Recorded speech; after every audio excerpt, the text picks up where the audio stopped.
La prise en charge des parents de nouveau-nés prématurés demande une attention particulière de la part du personnel soignant. La naissance n'étant pas attendue aussitôt, les parents sont souvent peu préparés à une immersion dans un milieu médical qu'ils ne connaissent pas. Pour une communication efficace et satisfaisante sur le plan émotionnel, le choix des mots est primordial.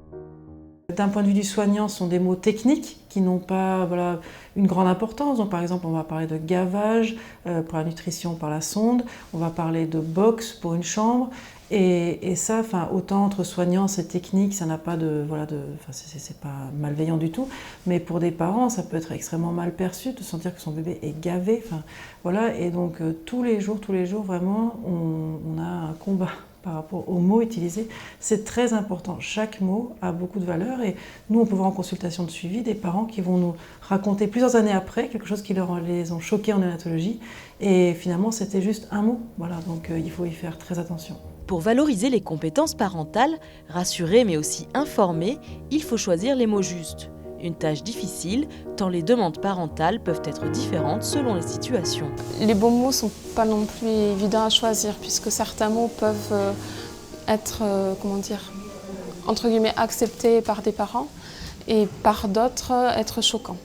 Donc des fois il faut essayer de s'adapter aussi à chaque cas de figure. Au cours d'une observation que j'avais réalisée, je ne voulais pas marquer que l'enfant avait fait des ralentissements cardiaques et des désaturations parce que je trouvais que c'était technique. Donc j'ai dit que le bébé avait fait un petit malaise et j'ai demandé après, plus tard aux parents, s'ils avaient un retour sur le compte rendu d'observation que je leur avais donné.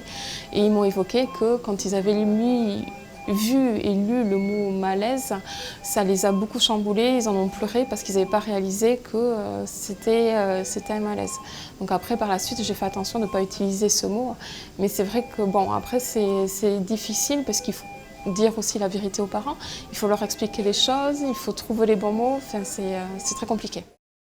On a régulièrement des groupes de travail justement où on réfléchit en équipe pluridisciplinaire notamment par rapport à l'importance des mots. Ces mots qui peuvent être jugeants, qui peuvent être réducteurs, qui peuvent être blessants et qui vraiment ont toujours pour effet de contribuer à disqualifier les parents et finalement à accentuer leur fragilité dans leur rôle de parents. Et à l'inverse, il peut y avoir vraiment des mots qui donnent du courage, qui reconnaissent, qui valorisent et qui sont vraiment autant de supports sur lesquels les parents peuvent s'appuyer pour justement devenir parents de ce bébé dans ce parcours très particulier qui est une naissance prématurée. Pour aider les aides-soignants à choisir les bons mots, il n'y a donc pas de recette toute faite. Voici quelques exemples de phrases à dire ou à ne pas dire. On ne dira pas « il est dans un box », mais plutôt « votre bébé est dans sa chambre ». On ne dira pas « on l'a branché pour faire le gavage sur l'AED », mais plutôt « on a débuté son alimentation sur la sonde ». On ne dira pas « je lui fais les résidus », mais plutôt « j'analyse ses selles pour voir si tout va bien ». On ne dira pas « il a fait des bradis, des désates », mais on expliquera plutôt ce qui s'est passé dans le cœur du bébé.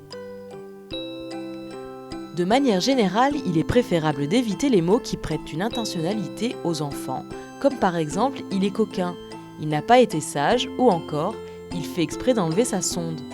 Donner un caractère aux enfants peut également être mal interprété. On ne dira pas « il est têtu »,« il est exigeant » ou encore « c'est un battant ou un capricieux ». Attention également aux mots qui appartiennent au jargon médical.